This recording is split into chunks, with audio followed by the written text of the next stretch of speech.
তবে অনেক মহিলা আবার মা হতে দেরি করে, তারা সন্তান জন্ম দিতে চায় না কারণ ক্যারিয়ারে উন্নতি করতে চায়। এটা কি আসলে ঠিক? আমার মতে এটা মোটেও ঠিক না। কেন? কারণ শুধুমাত্র মা হওয়ার কারণে একজন মহিলা অনেক সওয়াব পেয়ে থাকে।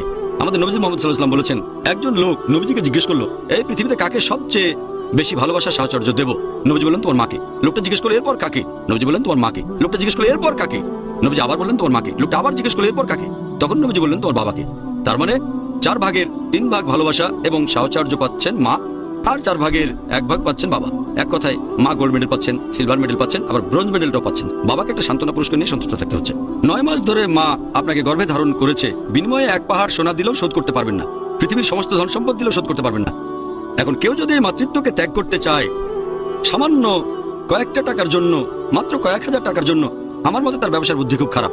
ভালো ব্যবসা জানলে সেই মহিলা বলবে ভালো, এখানে সে অনেক হারাচ্ছে, সামান্য আয় করতে গিয়ে অনেক হারাচ্ছে। তাই আমি দেরি করে মা হওয়াতে একমত নই।